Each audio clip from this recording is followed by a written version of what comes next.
ॐ नमो भगवते वासुदेवाय। श्री विष्णुसहस्रनामस्तोत्रम्। शुक्लाम्बरधरं विष्णुं शशिवर्णं चतुर्भुजं प्रसन्नवदनं ध्यायेत् सर्वविघ्नोपशान्तये। व्यासं वसिष्ठनप्तारं शक्तेः पौत्रमकल्मषम् पराशरात्मजं वन्दे सुखदातं तपोनिधिम्। यस्य द्विरदभक्त्राद्याः पारिषद्याः परस्म्यतं विघ्नं निघ्नन्ति सततम् विश्वक्सेनं तमाश्रये। व्यासाय विष्णुरूपाय व्यासरूपाय विष्णवे नमो वै ब्रह्मनिधये वासिष्ठाय नमो नमः। अविकाराय शुद्धाय नित्याय परमात्मने सदैकरूपरूपाय विष्णवे सर्वजिष्णवे। यस्य स्मरणमात्रेण जन्म संसारबन्धनात् विमुच्यते नमस्तस्मै विष्णवे प्रभविष्णवे। ॐ नमो विष्णवे प्रभविष्णवे। सच्चिदानन्दरूपाय कृष्णया क्लिष्टकारिणे नमो वेदान्तवेद्याय गुरवे बुद्धिसाक्षिणे। कृष्णद्वैपायनं व्यासं सर्वलोकहिते रतं वेदाब्जभास्करं वन्दे समाधिनिलयं मुनिः। सहस्रमूर्तेः पुरुषोत्तमस्य सहस्रनेत्राननपादबाहो सहस्रनाम्नां स्तवनं प्रशस्तं निरुच्यते जन्मजरादिशान्त्यैः। श्रीवैशम्पायन उवाच श्रुत्वा धर्मानशेषेण पावनानि च सर्वशः युधिष्ठिरस्यान्तनवं पुनरेवाभ्यभाषत। युधिष्ठिर उवाच किमेकं दैवतं लोके किं वाप्येकं परायणं स्तुवन्तः कं कमर्चन्तः प्राप्नुयुर्मानवाः शुभम्। को धर्मः सर्वधर्माणां भवतः परमो मतः किं जपन् मुच्यते जन्तुर्जन्म संसार बन्धनात्। श्रीभीष्म उवाच जगत्प्रभुं देवदेवम् अनन्तं पुरुषोत्तमम् स्तुवन्नाम सहस्रेण पुरुषः शततोऽधिकः तमेव चार्चयन् नित्यम् भक्त्या पुरुषमव्ययम् ध्यायन् स्तुवन् नमस्यंश्च यजमानस्तमेव च। अनादिनिधनं विष्णुं सर्वलोकमहेश्वरम् लोकाध्यक्षं स्तुवन् नित्यं सर्वदुःखादिगो भवेत्। ब्रह्मण्यं सर्वधर्मज्ञं लोकानां कीर्तिवर्धनं लोकनाथं महद्भूतं सर्वभूतभवोद्भवम् एष मे सर्वधर्माणां धर्मोऽधिगतमो मतः यद्भक्त्या पुण्डरीकाक्षं स्तवैरर्चेन्नरः सदा परमं यो महत्तेजः परमं यो महत्तपः परमं यो महद्ब्रह्म परमं यः परायणम् पवित्राणां पवित्रं यो मङ्गलानां च मङ्गलम् दैवतं देवतानां च भूतानां यो व्ययः पिता यतः सर्वाणि भूतानि भवन्त्यादियुगागमे यस्मिंश्च प्रलयं यान्ति पुनरेव युगक्षये तस्य लोकप्रधानस्य जगन्नाथस्य भूपते विष्णोर्नाम सहस्रं मे शृणु पापभयापहम् यानि नामानि गौणानि विख्यातानि महात्मनः ऋषिभिः परिगीतानि तानि वक्ष्यामि भूतये विष्णोर्नाम सहस्रस्य वेदव्यासो महामुनिः छन्दोनुष्टुप् तथा देवो भगवान् देवकी सुतः अमृतांशोद्भवो बीजम् शक्तिर्देवकी नन्दनः त्रिसामा हृदयम् तस्य शान्त्यर्धे विनियुज्यते विष्णुम् जिष्णुम् महाविष्णुम् प्रभविष्णुम् वचेश्वरम् अनेकरूपदैत्यान्तम् नमामि पुरुषोत्तमम् न्यासः अस्य श्रीविष्णोर्दिव्यसहस्रनामस्तोत्र महामन्त्रस्य श्रीवेदव्यासो भगवान् ऋषिः अनुष्टुप् छन्दः श्रीमहाविष्णुः परमात्मा श्रीमन्नारायणो देवता अमृतांशोद्भवो भानुरिति बीजम् देवकी नन्दनः स्रष्टेति शक्तिः उद्भवः शोभनो देव इति परमो मन्त्रः शङ्खभृन्नन्दकी चक्रीति कीलकम् शान्यधन्वा गदाधर इत्यस्त्रम्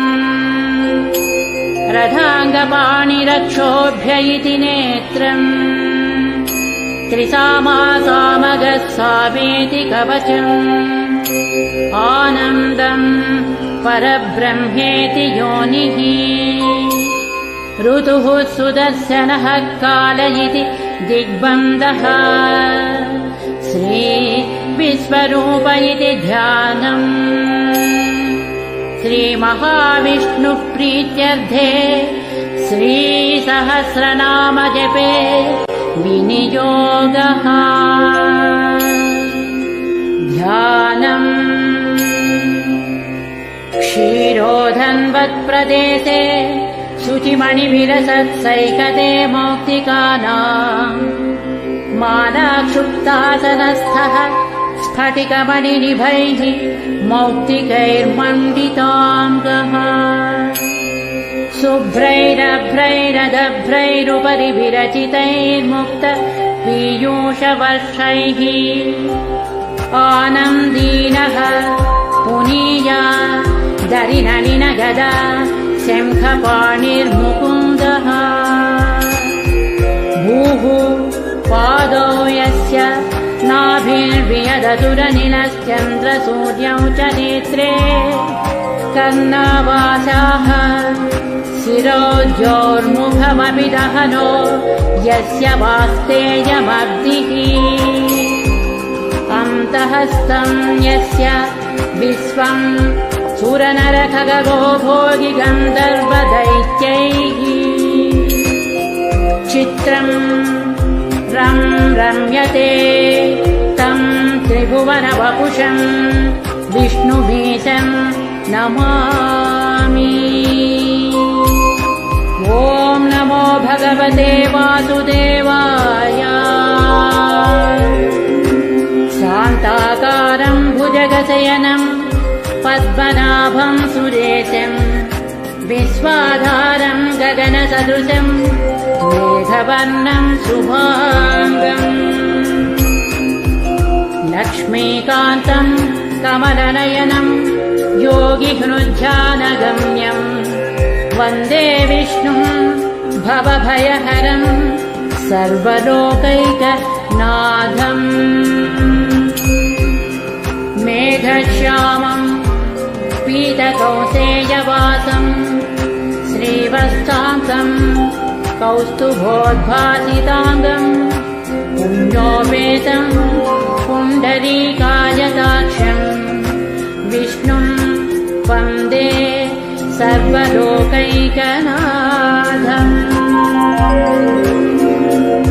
नमः समस्तभूतानाम् आदिभूताय भूभृते अनेकरूपरूपाय विष्णवे प्रभविष्णवे सशङ्खचक्रं सकिरीटकुण्डलं सपीतवस्त्रं सरसीरुहेक्षणम् सहारवक्षस्थलशोभिकौस्तुभं नमामि विष्णुं शिरसा चतुर्भुजम् छायायां पारिजातस्य हेमसिंहासनोपरि आसीनमम्बुधस्य ममायताक्षमलं कृतम् चन्द्राननं चतुर्बाहुं श्रीवत्साङ्कितवक्षसं रुक्मिणी सत्यभामाभ्यां सहितं कृष्णमाश्रये इति उत्तरपीठिका समाप्तः। स्तोत्रम् हरिः ओम्। विश्वं विष्णुर्वषट्कारो भूतभव्यभवत्प्रभुः भूतकृद्भूतभृद्भावो भूतात्मा भूतभावनः भूतात्मा परमात्मा च मुक्तानां परमागतिः अव्ययः पुरुषः साक्षी क्षेत्रज्ञोऽक्षर एव च योगो योगविदां नेता प्रधानपुरुषेश्वरः नारसिंहवपुः श्रीमान् केशवः पुरुषोत्तमः सर्वः शिवः स्थाणुर्भूतादिर्निधिरव्ययः सम्भवो भावनो भर्ता प्रभवः प्रभुरीश्वरः स्वयंभूः शम्भुरादित्यः पुष्कराक्षो महास्वनः अनादिनिधनो धाता विधाता धातुरुत्तमः अप्रमेयो ऋषिकेशः पद्मनाभो अमरप्रभुः विश्वकर्मा मनुः स्वस्था स्थविष्टः स्थविरो ध्रुवः अग्राह्यः शाश्वतः कृष्णो लोहिताक्षः प्रतर्धनः प्रभूतस्त्रिककुर्धाम पवित्रं मङ्गलं परम् ईशानः प्राणदः प्राणो ज्येष्ठः श्रेष्ठः प्रजापतिः हिरण्यगर्भो भूगर्भो माधवो मधुसूदनः ईश्वरो विक्रमी धन्वी मेधावी विक्रमः क्रमः अनुत्तमो दुरादर्शः कृतज्ञः कृतिरात्मवान् सुरेशः शरणम् शर्म विश्वरेताः प्रजाभवः अहः संवत्सरो व्याळः प्रत्ययः सर्वदर्शनः अजः सर्वेश्वरः सिद्धः सिद्धिः सर्वादिरच्युतः वृषा कपिरमेयात्मा सर्वयोगविनिस्मृतः वसुर्वसुमनः सत्यः समात्मा संमितः समः अमोघः पुण्डरीकाक्षो वृषकर्मा वृषाकृतिः रुद्रो बहुशिरा बभ्रुर्विश्वयोनिः शुचिस्रवाः अमृतः शाश्वतः स्थाणुः वरारोः महातपाः सर्वगः सर्वविद्वानुर्विश्वक्सेनो जनार्दनः वेदो वेदविदव्यङ्गो वेदाङ्गो वेदवित्कविः लोकाध्यक्षः सुराध्यक्षो धर्माध्यक्षः कृताकृतः चतुरात्मा चतुर्व्यूहः चतुर्दंष्ट्रः चतुर्भुजः भ्राजिष्णुर्भोजनम् भोक्ता सहिष्णुः जगदादिजः अनघो विजयो जेता विस्मयोनिः पुनर्वसुः भूपेन्द्रो वामरः प्रांशु अमोघः शुचिरोज्जितः अतीन्द्रः संग्रहः सर्गो धृतात्मा नियमो यमः वेद्यो वैद्यः सदा योगी वीरः माधवो मधुः अतीन्द्रियो महामायो महोत्साहो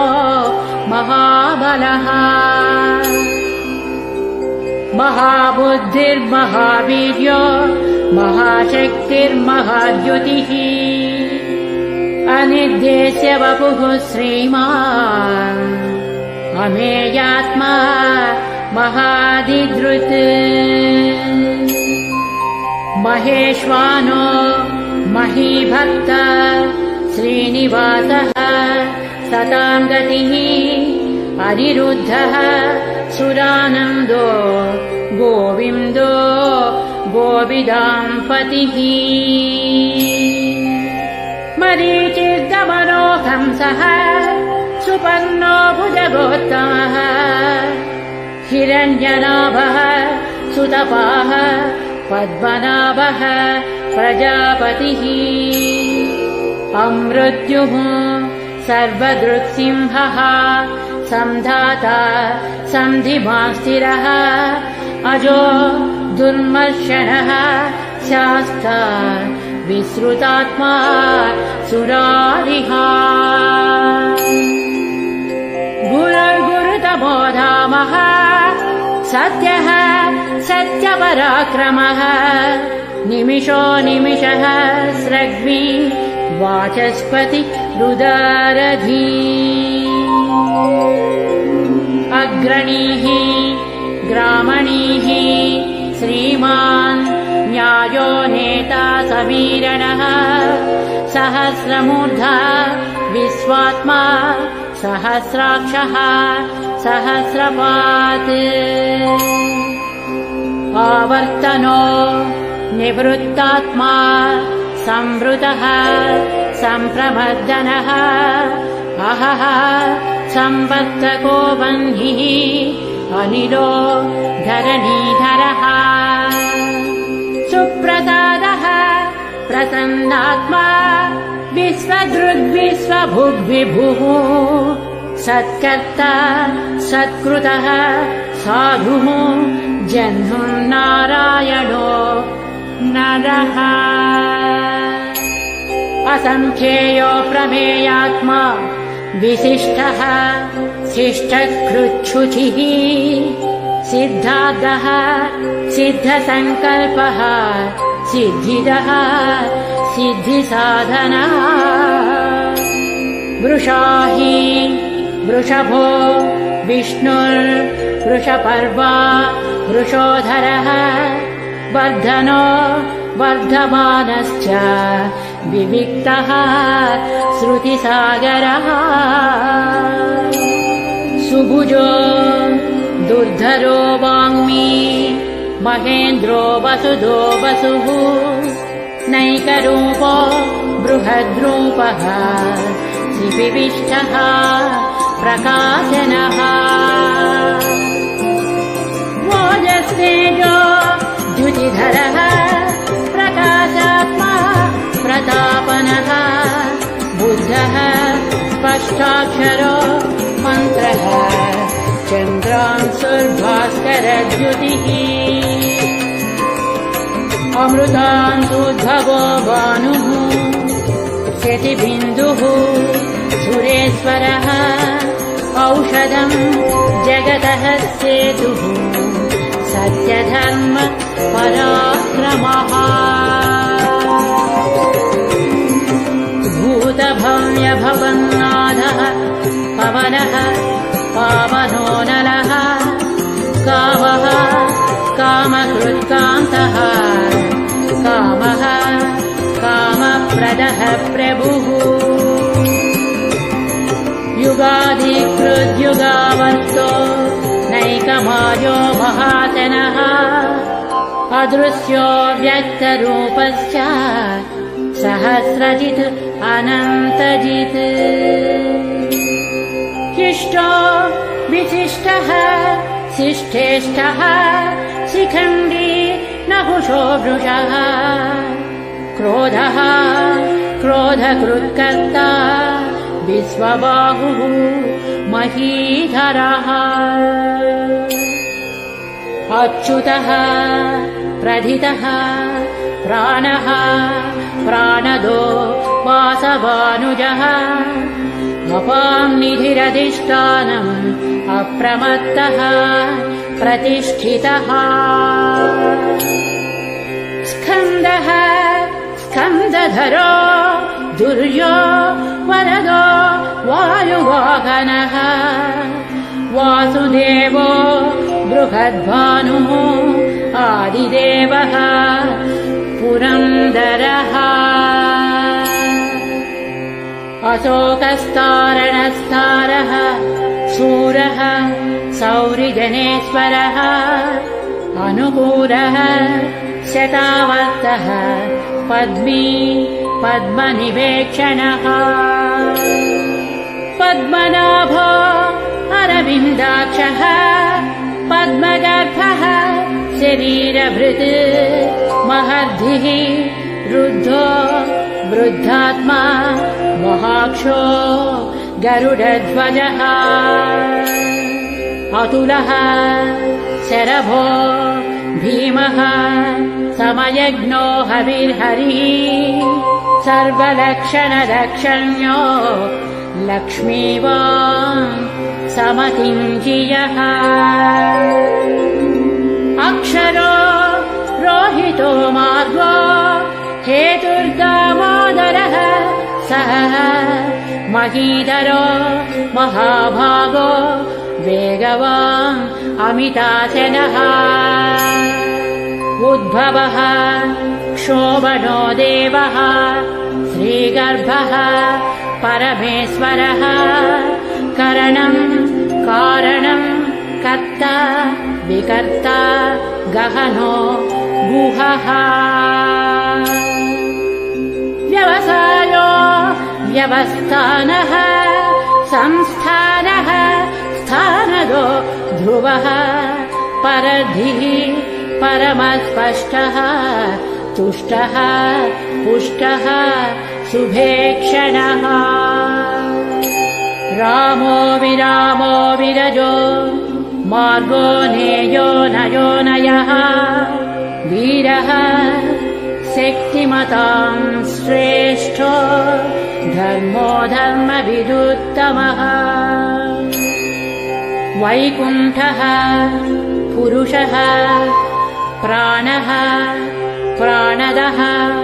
प्रणवः पृथुः हिरण्यगर्भः शत्रुभ्यो व्याप्तो वायुरधोक्षजः ऋतुः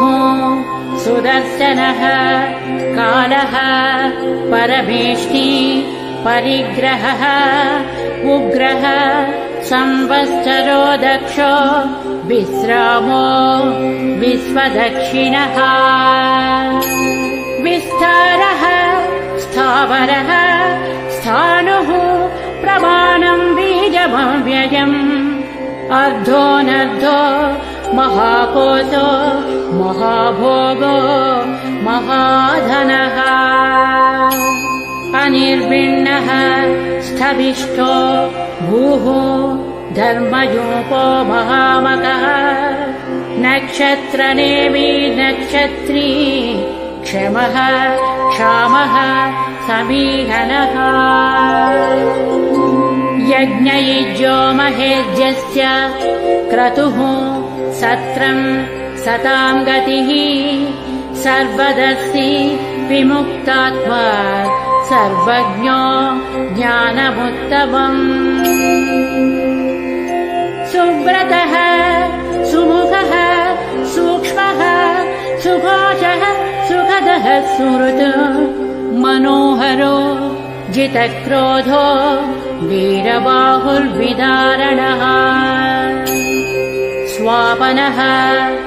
स्ववसो व्यापी नैकात्मा नैककर्मकृत् वश्चरो वश्ची रत्नगर्भो धनेश्वरः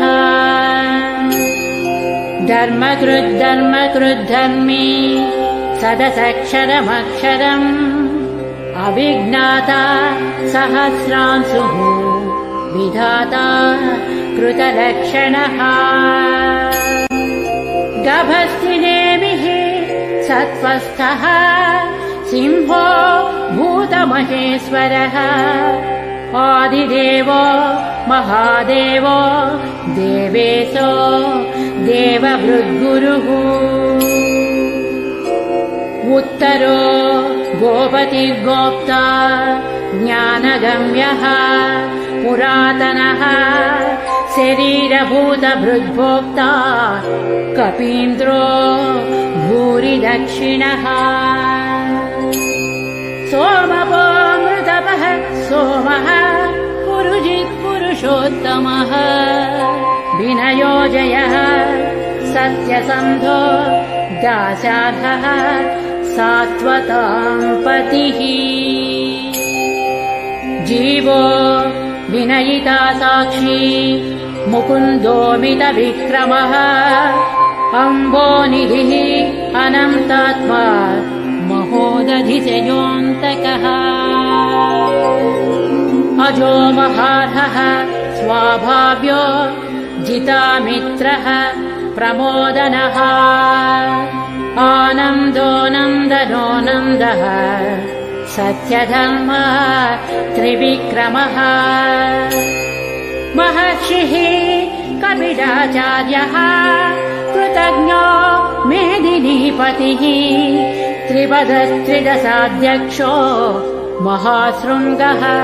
कृतान्तकृत् महावराहो गोविन्दः सुषेणः कनकाङ्गदी गुह्यो गभीरो गहनो गुप्तश्चक्रगदाधरः वेदाः स्वाङ्गोदितः कृष्णो दृढः सङ्कर्षणोच्युतः वरुणो वारुणो वृक्षः पुष्कराक्षो महामनाः भगवान् भगहानन्दी वनमाली हलायुधः आदित्यो ज्योतिरादित्यः सहिष्णुः गतिसत्तमः सुधन्वा खण्डपरशुः दारुणो द्रविणप्रदः दिवक्स्पृक्सर्वदृग्व्यासो वाचस्पतिरयो निजः त्रिसामा सामगः साम निर्वाणम् भेषजम् विशक्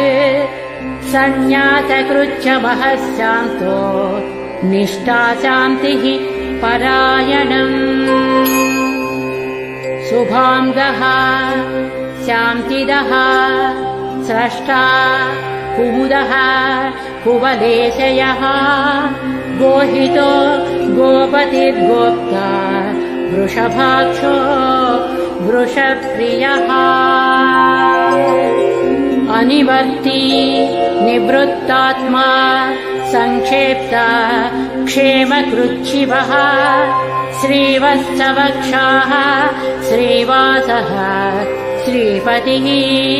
श्रीमताम्बरः श्रीदः श्रीसः श्रीनिवासः श्रीनिधिः श्रीविभावनः श्रीधरः श्रीकरः श्रेयः श्रीमान् लोकत्रयाश्रयः स्वक्षः स्वङ्गः शतानन्दो नन्दिज्योतिर्गणेश्वरः विजितात्मा विधेयात्मा सत्कीर्तिर्छिन्न संशयः उदीर्णः सर्वतश्चक्षुः अनीतः शाश्वतस्थिरः भूषयो भूषणो भूति विशोकः शोकनाशनः अर्चिष्मानर्चितः कुम्भो विशुद्धात्मा विशोधनः अनिरुद्धो प्रतिरथः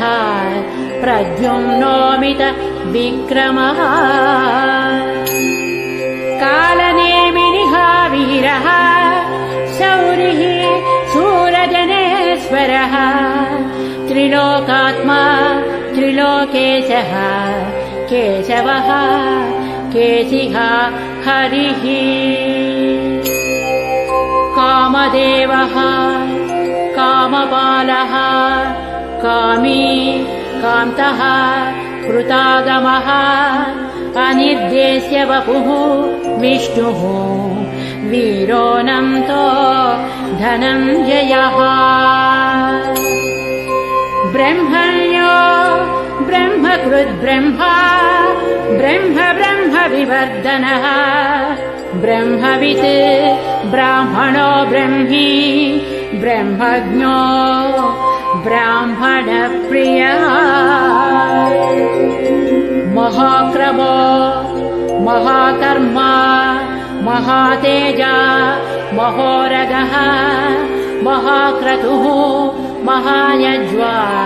महायज्ञो महाहविः स्तव्यः स्तवप्रियः स्तोत्रम् स्तुतिः स्तोतारणप्रियः पूर्णः पूरयिता पुण्यः पुण्यकीर्तिरनामयः मनोजवस्थितकरो वसुरेता वसुप्रदः वसुप्रदो वासुदेवो वसुर्वसुमना हविः सद्गतिः सत्कृतिः सत्ता सद्भूतिः सत्परायणः शूरसेनो यदुश्रेष्ठः सन्निवासः सुयामुनः भूतावासो वासुदेवः सर्वासु निरयो नरः दर्पः दर्पदो दृप्तो दुर्धरोधा पराजितः विश्वमूर्तिः महामूर्तिः दीप्तमूर्तिरमूर्तिमान् अनेकमूर्तिरव्यक्तः शतमूर्तिः शताननः एकोनैकः स्तवः कः किं यत्तत्पदमनुत्तमम् लोकबन्धुर्लोकनाथो माधवो भक्तवत्सलः सुवर्णवर्णो हेमाम्बो वराङ्गश्चन्दनाङ्गदी वीरः विषयः शून्यो घृतासीरचलश्चलः अमानीमानदो मान्यो लोकस्वामी त्रिलोकधृक् सुमेधा मेधजो धन्यः सत्यमेधा धराधरः तेजो वृषो द्युतिधरः सर्वशस्त्रभृताम्बरः प्रग्रहो निग्रहो व्यग्रो नैकशृङ्गो गदाग्रजः चतुर्मूर्तिः चतुर्बाहुः चतुर्व्यूहश्चतुर्गतिः चतुरात्मा चतुर्भावः चतुर्वेदविदेकपात् समावर्तो निवृत्तात्मा दुर्जयो दुरतिक्रमः दुर्लभो दुर्गमो दुर्गो दुरावासो दुरारिः शुभाङ्गो लोकसारङ्गः स्तुतन्तु वर्धनः इन्द्रकर्मा महाकर्मा कृतकर्मा कृतागमः उद्भवः सुन्दरः सुन्दो रत्ननाभः सुलोचनः अर्को वाजसनः शृङ्गी जयन्तः सर्वविजयी सुवर्णबिन्दुरक्षोभ्यः सर्ववागीश्वरेश्वरः महाह्रदो महाकर्तो महाभूतो महानिधिः कुमुदः कुन्दरः कुन्दः पर्जन्यः पावनोऽनिलः अमृतांसोऽमृतवपुः सर्वज्ञः सर्वतो मुखः सुलभः सुव्रतः सिद्धः शत्रुजित्शत्रुतापनः न्यग्रोधोदुम्बरो अश्वत्थः चाणूरान्द्र निषूदनः सहस्रार्चिः सप्तजिह्वाः सप्तैधाः सप्तवाहनः अमूर्तिरनघोचिन्त्यो भयकृद्भयनाशनः अणुर्बृहत्कृशः स्थूलो गुणभृन्निर्गुणो महान् अधृतः स्वधृतः स्वास्यः प्राग्वंशो वंशवर्धनः भारभृत्कथितो योगी योगीशः सर्वकामदः आश्रमः श्रमणः क्षामः सुपर्णो वायुवाहनः धनुर्धरो धनुर्वेदो दण्डो दमयिता दमः अपराजितः सर्वसहो नियन्ता नियमो यमः सत्यवान् सात्विकः सत्यः सत्यधर्मपरायणः अभिप्रायः प्रियालोढः प्रियकृत् प्रीतिवर्धनः विहाय च गतिर्ज्योतिः सुरुचिर्हुतभुग्विभुः रविर्विलोचनः सूर्यः सविता रविलोचनः अनन्तो हुतभुग्भोक्ता सुखदो नैकदोऽग्रजः अनिर्भिन्नः सदावर्षी लोकाधिष्ठानमद्भुतः सनः सनातनतमः कपिलः कपिलव्ययः स्वस्तिदः स्वस्तिकृत् स्वस्ति स्वस्तिभुक् स्वस्ति दक्षिणः अरौद्रः कुण्डलीचक्री विक्रमोज्जितशासनः शब्दादिगः शब्दसः शिशिरः शर्वरीकरः अक्रूरः पेशलो दक्षो दक्षिणः क्षमिणाम्बरः विद्वत्तमो वीतभयः पुण्यश्रवणकीर्तना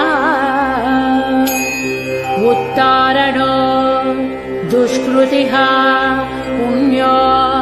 दुःस्वप्ननाशनः वीरः रक्षणः सन्तो जीवनः पर्यवस्थितः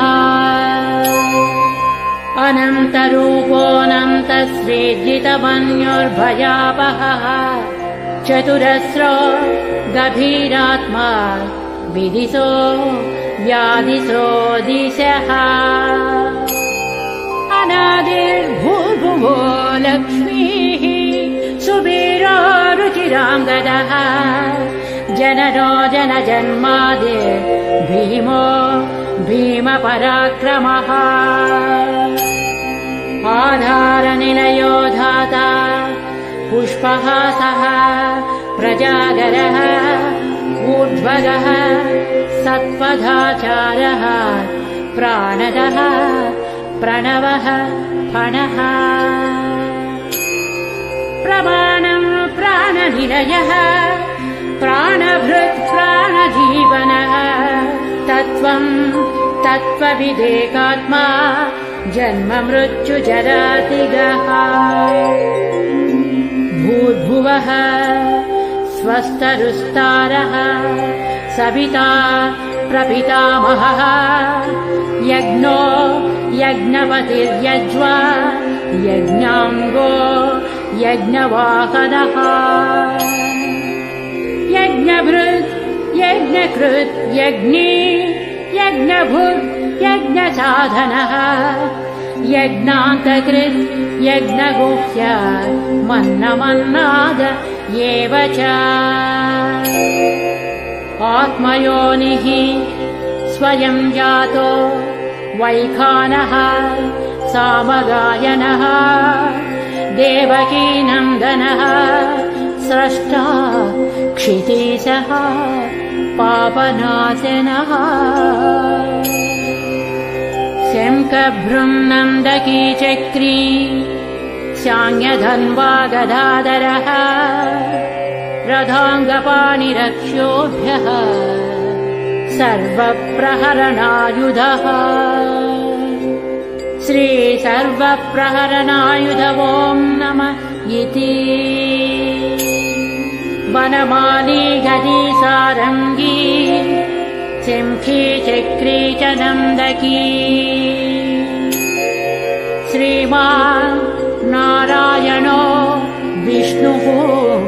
वासुदेवोऽभिरक्षतु श्रीवासुदेवोऽभिरक्षतो नम इति फलश्रुतिः इतीदं कीर्तनीयस्य केशवस्य महात्मनः नाम्नां सहस्रं दिव्यानाम् अशेषेण प्रकीर्तितम् य इदं शृणुयान् नित्यम् यच्चापि परिकीर्तयेत् नाशुभं प्राप्नुयात् किञ्चित् सोमुद्रेक च मानवः वेदान्तगो ब्राह्मणः स्यात् क्षत्रियो विजयी भवेत् वैश्यो धनसमृद्धः स्यात् शूद्रः सुखमवाप्नुयात् धर्मार्थी प्राप्नुयात् धर्मः अर्थार्थी च अर्थमाप्नुयात् कामानवाप्नुयात् कामी प्रजार्थी चाप्नुयात् प्रजाम् भक्तिमान् यः शतोत्थाय शुचिसद्गतमानसः सहस्रं वासुदेवस्य नाम्नामेतत् प्रकीर्तयेत् यशः प्राप्नोति विपुलं याति प्राधान्यमेव च अचलां श्रियमाप्नोति श्रेयः प्राप्नोत्यनुत्तमम् न भयं क्वचिदाप्नोति वीर्यं तेजश्च विन्दति भवत्यरोगो द्युतिमान् बलरूपगुणान्वितः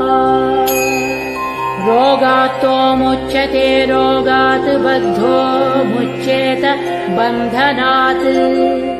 भयान्मुच्येत भीतस्तु मुच्येतापन्नमापदः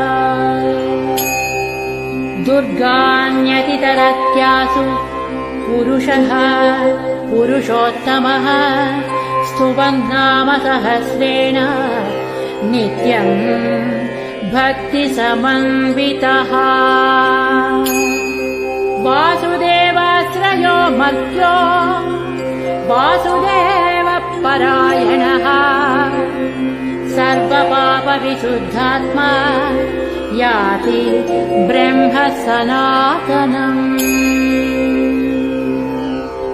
न वासुदेवभक्तानाम् अशुभम् विद्यते क्वचित् जन्म मृत्युजराव्याधिभयम् नैवोपजायते इमं स्तवमधीयानः श्रद्धा भक्तिसमन्वितः युज्येतात्मसुखक्षान्ति श्रीधृतिस्मृतिकीर्तिभिः न क्रोधो न च माश्चर्यम् न लोभो नाशुभामतिः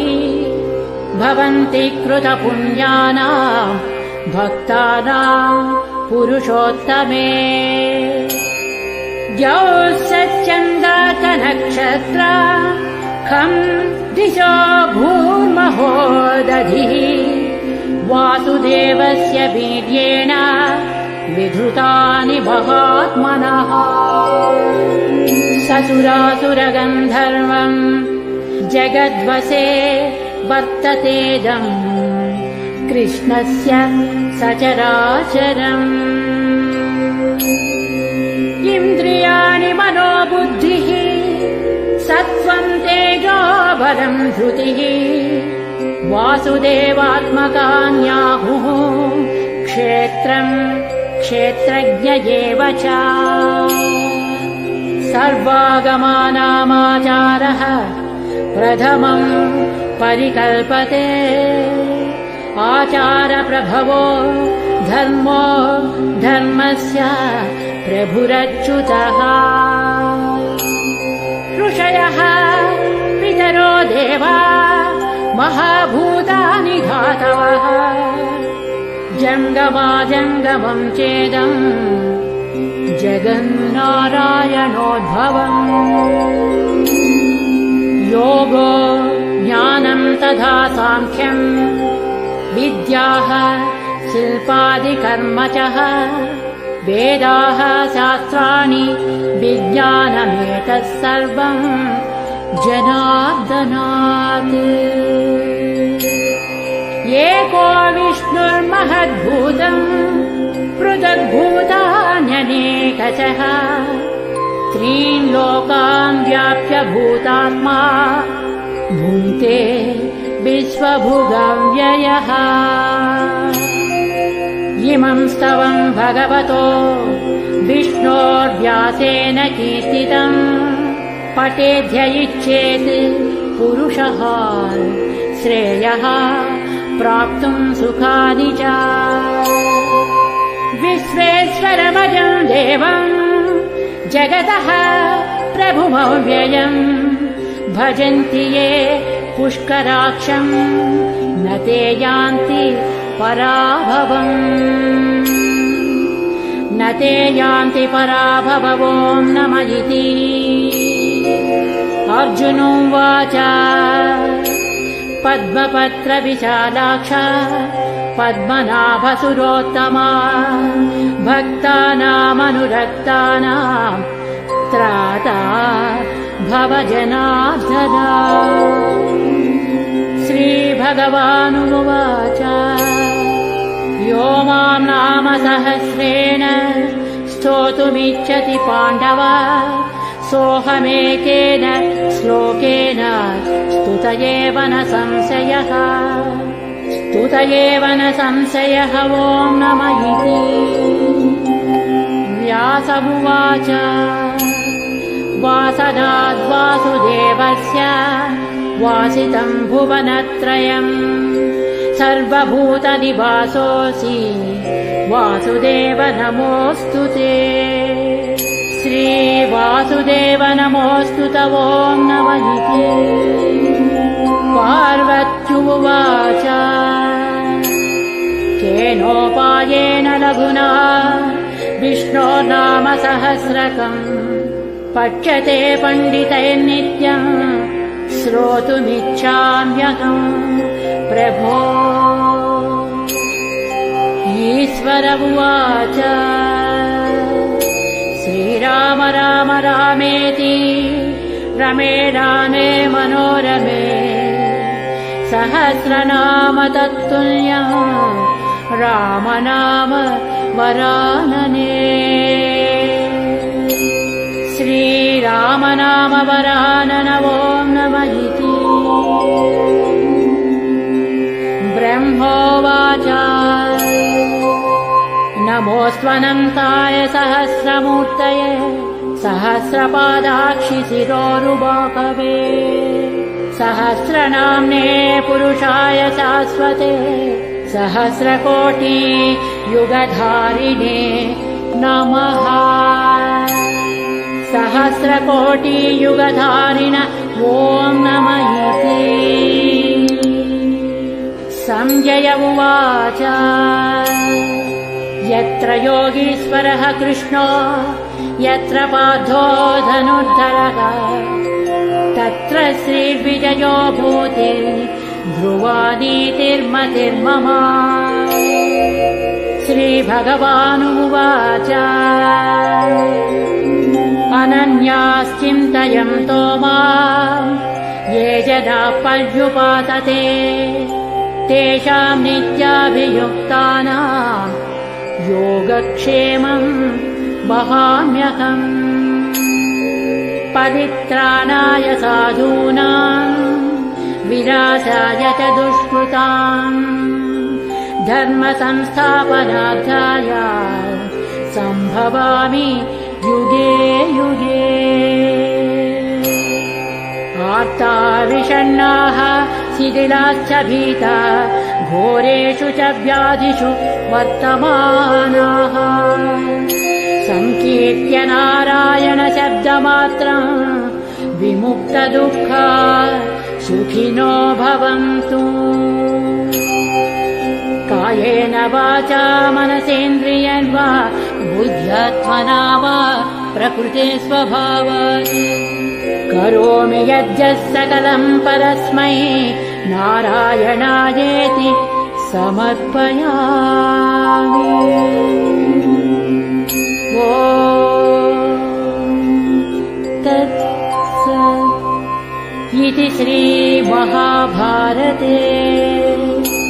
शतसाहस्रिकायाम्